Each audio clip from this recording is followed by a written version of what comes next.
Yo, what is up guys? Kansas Marvel here, back at it again with another Marvel Contest of Champions video. Alright guys, so today I've got a Aegon gameplay video. We're taking down the Labyrinth of Legends Maestro. So yeah man, Aegon is just such a crazy champion, man. So I got Aegon about 2 weeks ago, and I just recently maxed him out. I believe it was probably, I would say, a week ago. I can't really remember. But yeah man, I recently maxed him out. And I really maxed him out specifically for Labyrinth of Legends, but honestly, he's just like a crazy champion for any boss fight or any enemy that you're fighting that has a really high health pool. So I would say any character that has 100k or above is really good for ramping up Aegon, because if you don't have him ramped up high enough, Aegon really isn't that good. But once he gets up to like 300 hits or 150 to 300 and then above, he's just crazy, a godly champion, man. So that's why Labyrinth of Legends is really good for Aegon if you really want to see the champion cut loose and see him at his maximum potential. So yeah, man, this is my second time doing a path in Labyrinth of Legends. The very first time I did it with a Stark Enhanced Spider-Man, and that run cost me about 1,200 units. And this second one that I did, which was a lot harder than the first one, just cost me 160 units. So in total, I just had to waste 4 revives, which was pretty awesome. I was feeling really pumped up and really excited to finish this Labyrinth of Legends content here once I did this. But yeah, man, I went for this first try. I came in here with Aegon at about 13% health. I wasn't really trying to one-shot Maestro, but I gotta say though, if I had more health on Aegon, like 50 to 60% health, I probably could have one-shotted Maestro, because I did pretty good, I think, for this first try, considering I only had about 13% health. I got Maestro down about I believe it was 60, 64, 68% health, somewhere around there. But yeah, man, I did pretty good. And also, you guys got to keep in mind that I was not running any boosts. I had no boost active. I literally had no revives or potions in the inventory. So I literally was whenever I did this run, I literally just came in with Aegon and the synergy team, which is really helpful. So yeah, man, like imagine if I had tons of potions and like revives in the inventory, some health potions, and was running some boosts. I would have maybe just wasted like 80 units throughout this whole run, which is pretty awesome, man. But yeah, man, here the fatal error I would say that I did was I was kind of playing it safe, and I wasn't really trying to intercept or anything like that. So I kind of took a little bit of block damage, took too much block damage from his SP1s. So I probably should have gotten Maestro to throw off more SP2s. Should have pushed him to his SP2 some more, because his SP1s are really hard to dodge, or really tricky to evade sometimes. And if you get hit by his last hit of the beam, then he applies a degen, which pretty much just kills you. So that's why you always want to get to Maestro's SP2 as soon as you can, because it's just like so much easier to dodge. And yeah, man. But yeah, Aegon's just crazy. He's just awesome. But with the synergy team that I came with Aegon is pretty much like, I'm pretty sure everyone knows this by now, but the synergy team, if you're trying to do Labyrinth of Legends, you want with Aegon is the Heimdall. You want Heimdall. Well, Heimdall is kind of if you want him, I guess it's nice to have him, but you don't really need him. The synergy I would say is really really awesome. Is definitely the Angela and a Hela one, which basically gives you a cheat death. And depending on how many characters on your team are alive, how many champions, you get some regeneration. So that's the reason why all my champions are KO'd, because I killed them all off in the first fight. And every time I'm about to die with Aegon, he like instantly regenerates 20% health. So yeah, man, that synergy just saved my behind so much, and it really did save me a bunch of units on this run here. The other champions I have is I have Proxima Midnight, because she gives Aegon a little bit more potency on his Furies, and he just gains so much Furies. So that's pretty awesome. And then also I have Heimdall just in case like I die with the Hela and Angela synergy.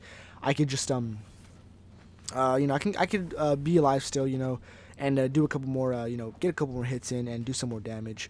But yeah, man, I would say Heimdall isn't really as like vital as like Hela and Angela. But yeah, as you can see there, I died to his SP1. I wasn't able to dodge that last beam, and I just died from degen. But yeah, man, like I said, I was pretty happy with that first attempt. And so here I just popped a 40%. Just got 40% revive potion, and I went back in. And I honestly was not expecting to one-shot this guy on my second attempt, but I was really happy that I was actually able to. So here I was playing a little bit more aggressively, did some backdraft intercepts, and I was able to get Maestro to his SP to his SP2 more often. So I believe throughout this whole fight, he only throws about like three SP1s, which is pretty awesome. Like I said, I was playing more aggressively. I was more confident, you know. I was a little bit like happy that my first attempt, you know, kind of got me excited, and I was playing a lot better. Like I said, I was playing more aggressively, doing some backdraft intercepts, and yeah. So with Aegon, man, like I said, once you get him up to 150 hits, he's really good. But once you get him up to 300, and then like to 500, 750, and then 1,000 hits, he's just godly. So one of the reasons why Aegon is such a good champion for Labyrinth of Legends is because all the champions here in Labyrinth of Legend have a node which basically grants them like a random evade during the fight. So you could be like fighting, like for example, you could be fighting Star-Lord or Red Hulk or whatever, and you're like in the middle of a combo, and then he just evades and then goes back in and smashes you when you're dead, one shots you. That can be really annoying. But thanks to Aegon's ability, once you get him up to 150 hits, he actually gets like every time he lands a critical hit on the opponent, he gets a True Strike buff, which in turn doesn't allow the opponent to evade or auto block, which is super helpful, man. That's one of the reasons why Aegon is such an awesome champion. And I mean, just once you get him ramped up, man, he's just throwing off like 5K, 6K, 10K mediums. He's just crazy. But yeah, man, I was a little bit what's it called? I can't think of the word. So yeah, basically when I'm fighting this Maestro, it's not Aegon's actual potential because he has a bunch of stuff. Maestro has a bunch of stuff which like limits his damage output. So basically, like whenever you're throwing off Aegon Special 2, you get like crazy bleed damage, man. Depending on how high you have your ramped up combo meter, you can get some really crazy bleeds.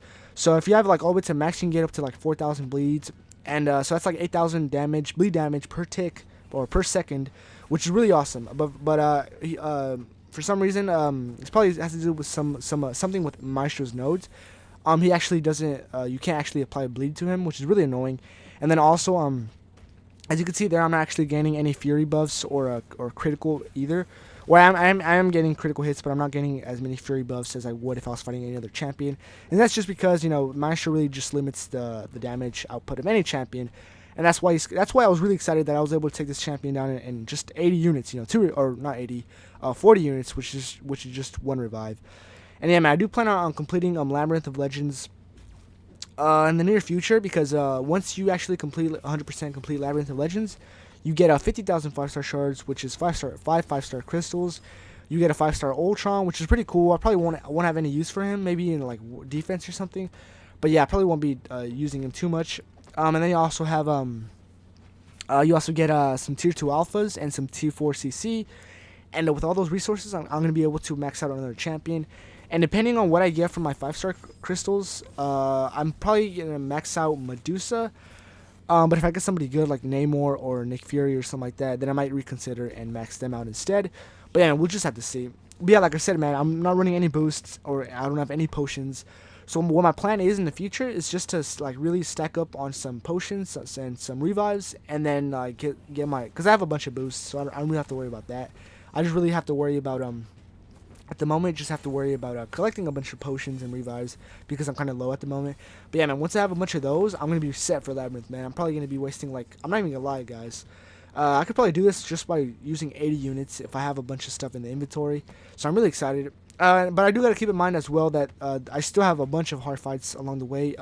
One of the fights that I'm really worried about is Electro, because Electro, depending on how much damage you do to Electro, he like reflects some of that back. It's kind of like Thorns, which is really annoying. So I'm kind of worried. I'm really like curious to see how many revives it's going to take me to take him down. So I'm kind of worried about that one. And then also I got some other champions that I'm kind of worried about is Doctor Strange, and I can't really think off the top of my head, but there's a couple fights that I'm really kind of worried about and just nervous, because I know I'm going to be spending a bunch of units, but I just don't know how much. So that's why I want to have like a bunch of like potions and stuff in the inventory. So whenever I fight those champions, you know, I don't have to waste so many units. And also I'm going to make sure to boost up before I take those champions on. That way I won't have to. That way I can limit the amount of actual units and stuff that I waste. But yeah, man, here, I believe Maestro actually hasn't even thrown off one special one yet. He might have thrown off one, but I just, you know, not keeping track. But yeah, man, here we're just getting him to his SP2 as much as we can.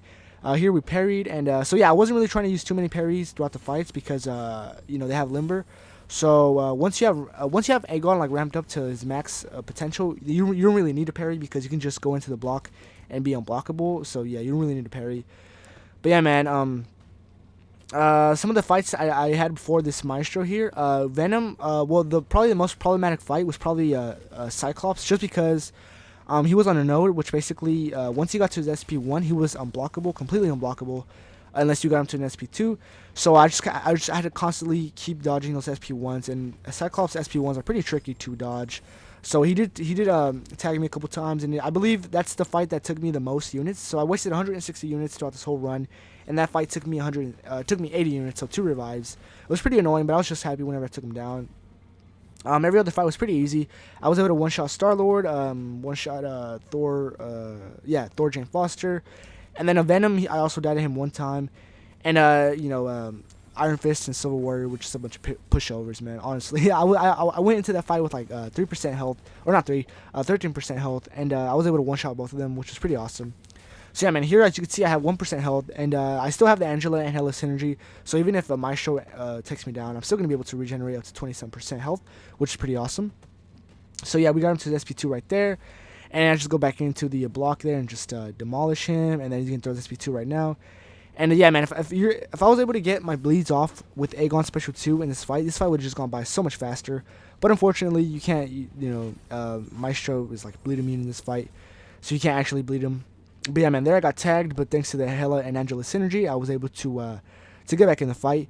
And yeah, man, like every time you get hit, like Aegon gains some furies, and he just hits like crazy for like a short amount of time. So he, like, as you can see there, I was hitting for about 17,000 and like 20,000 just purely on those fury buffs. And another thing that's really awesome with Aegon that helps to end the fights quicker is that whenever the opponent's like down to 80% health, which is Assassin's range, he does a lot more damage. As you can see there, I'm just like creating 6k, 5k, it goes up to 10k, damage, which is pretty awesome. But yeah, man, that was the fight. Hopefully you guys enjoyed it and like this little Aegon gameplay, man. I do have a lot more cool stuff coming soon. I do plan on doing some Halloween stuff as well. So stay tuned for that, guys. But thank you guys so much for watching. If you guys did like this video, please remember to like, comment, and subscribe. Stay tuned for lots more cool stuff coming soon. See you on the next one, guys. Take care. Have a good rest of the day. Peace.